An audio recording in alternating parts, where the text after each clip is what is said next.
जो ईरान के स्कूल में बम गिराए, हम उनकी बातों को नहीं मानने वाले, क्योंकि वो वही लोग हैं, वही शासक वर्ग है, ठीक है, जो एप्स्टीन फाइल्स को पूरा खुलासा हुआ है उसको छुपाने में लगा हुआ है। और वो वही एडमिनिस्ट्रेशन है, ट्रंप एडमिनिस्ट्रेशन है, जिनके खिलाफ यौन उत्पीड़न, यौन अत्याचार के शोषण बाहर निकल के आ रहे हैं। इनफैक्ट इनको छुपाने की पूरी कोशिश डिपार्टमेंट ऑफ जस्टिस यूएस कर रहा है। ऐसे लोगों की बातों पे हम क्यों यकीन करें, उनके रिपोर्ट्स पे हम क्यों यकीन करें? 38,000 बार जो है नाम आया है ट्रंप का। ये शर्मनाक बात है, ये शर्मनाक बात है। और ऐसे आदमी को आज के दिन भी यूएस का प्रेसिडेंट खड़े होते हुए, ये तो मुझे लगता है कि ये एकदम मतलब नाइंसाफ़ी है। और उम्मीद है कि अमेरिका की जो आवाम है वो लड़ेंगे, वो इस एडमिनिस्ट्रेशन को वहाँ से हटाएंगे, ताकि ना सिर्फ अमेरिका के अंदर लेकिन पूरे विश्व में हम न्याय शांति की ओर बढ़ सकेंगे। और ये जो पूरा खेल चल रहा है कि हम कैसे पूरी जो इकोनॉमी है ऑयल की, उसको हम कैसे पेट्रो डॉलर या डॉलर के डोमिनेंस में ही चला के रखें, ये जो एक पूरी राजनीति चल रही है, इसको ख़त्म होने के लिए हमें ट्रंप जैसे जो भी ठेकेदार अलग अलग देशों में सरकार चला रहे हैं, उनके खिलाफ हमें लड़ना होगा। और बड़ा हिस्सा वर्ल्ड की पॉपुलेशन का जो है, अलग अलग देशों की जो आवाम है वो लड़ भी रही है। भारत में भी एक बड़ा हिस्सा जो है फिलिस्तीन, ईरान के लोगों के जेन्युइन स्ट्रगल्स के साथ खड़ा हुआ है और अमेरिकन साम्राज्यवाद और इजरायली साम्राज्यवाद के खिलाफ आवाज़ उठा रहा है। लेकिन हमारे प्रधानमंत्री तो इजराइल जाते हैं, वहाँ जाकर तो वो तो शासक वर्ग है ना, वो तो वही शासक वर्ग है जो बहुत बार अलग अलग देशों का, भारत के भी बड़ी बड़ी पूंजीपतियों, अलग अलग पॉलिटिशियंस के नाम एप्स्टीन फाइल्स में निकल के आए हैं। तो उनकी चुप्पी और उनकी जो जी हजूरी है वो तो हमें समझ में ही आता है, वो तो करेंगे ही।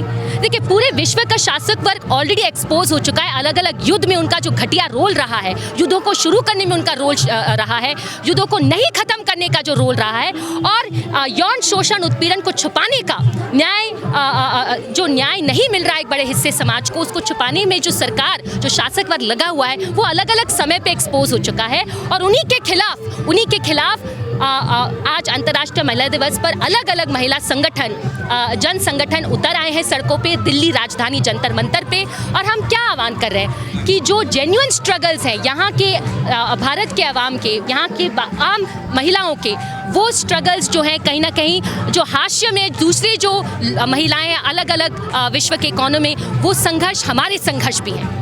ये भारत में कहा जा रहा है कि खामनेई जो है वो तानाशाह थे, उनका अंत अच्छा हुआ, हम लोग इजराइल के साथ हैं, कुछ लोग ऐसे भी तो खुशी मना रहे हैं। देखिए कि वो बहुत सारे जो लोग खुशी मना रहे हैं, या तो वो शासक वर्ग से ही संबंधित लोग हैं, उनका शासक गलियारों के साथ कोई संबंध है, ठीक, या एक ऐसा हिस्सा है जो पूरी तरीके से रूढ़िवादी, कट्टरवादी प्रोपेगेंडा में फंसा हुआ है।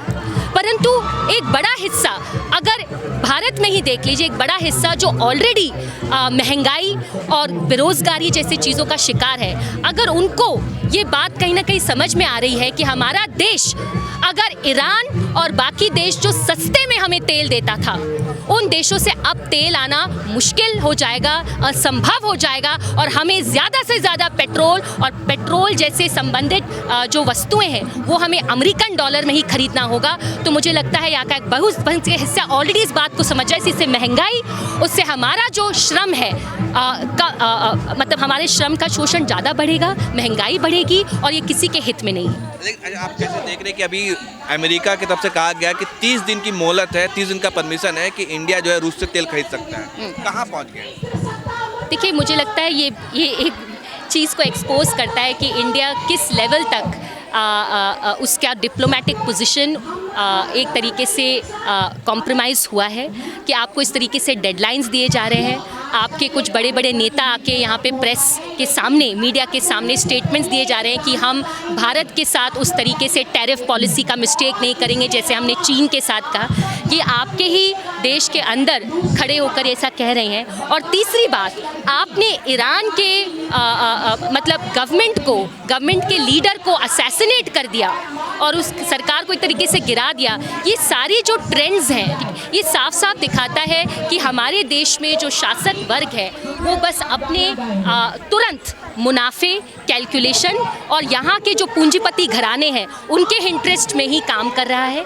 जो इन चीज़ों का प्रभाव बाकी जनता पे होगा उससे उसका कोई लेना देना नहीं है। अच्छा मैम, एक सवाल ये है कि हम अभी कुछ दिनों पहले आपने देखा होगा कि ईरान के लोग मेरा सवाल ये था कि 30 दिन के बाद क्या होगा। 30 दिन के बाद जब हम वहाँ से रशिया से तेल नहीं ले पाएंगे तो भारत की इकोनॉमी का क्या होगा।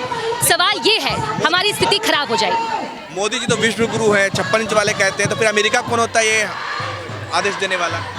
एकदम देखिए, ये आप अगर अलग अलग पैरामीटर्स देखेंगे, जिस तरीके से हमारी टैरिफ पॉलिसी चल रही है, आप एज अ कंट्री कम में बेचें, ठीक है, और आप बाहर यूएस से महंगे दामों पर चीज़ें खरीदें।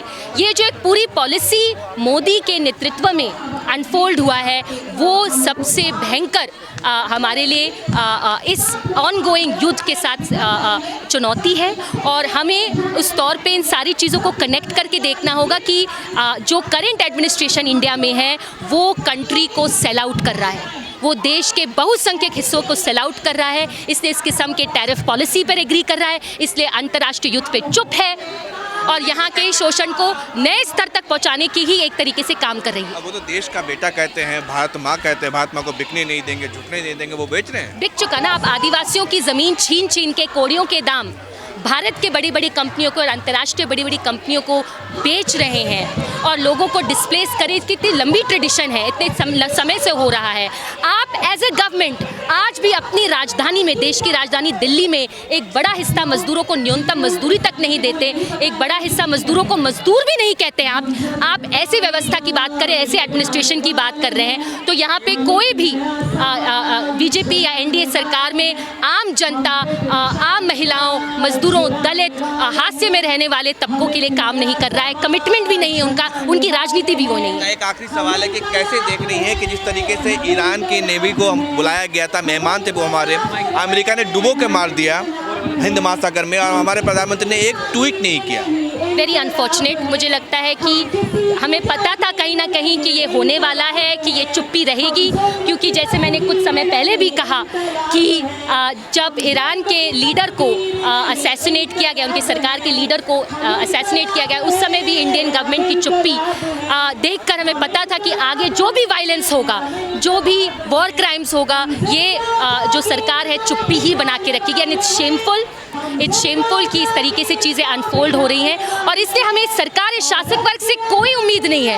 यहाँ की जो जनता है ना, यहाँ की जो आम लोग हैं, वो अपनी सॉलिडारिटी एक्सटेंड करते हैं, वो अपने आंदोलनों को तीव्र करके ऐसी एडमिनिस्ट्रेशन जो इंडिया में उनको एक्सपोज करेगा, अंतर्राष्ट्रीय स्तर के साम्राज्यवाद को एक्सपोज करेगा। भारत की जनता किसके साथ खड़ी है, ईरान के साथ या अमेरिका के साथ? ईरान के आम लोगों के साथ खड़ी है जो साम्राज्यवाद का शिकार है। का बम हमारा नहीं था। देखिए, आप जब एक ब्लैकआउट करते हैं मीडिया का और एक बड़ा हिस्सा मीडिया को साम्राज्यवादी ताकतों ने खरीद करके रखा है, एक बड़ा हिस्सा यूएस की मीडिया है, यूरोप की मीडिया है, वो चीज़ें बताता भी नहीं है ढंग से, प्रॉपर रिसर्च करके भी नहीं बताता है, तो हम उन अकाउंट्स पे नहीं जाने वाले, हम सरकारों के अकाउंट्स पे नहीं जाने वाले। खास करके यूएस और ट्रंप की सरकार जो कह रही है, वो क्या कह रहे हैं उस पूरे हादसे को लेकर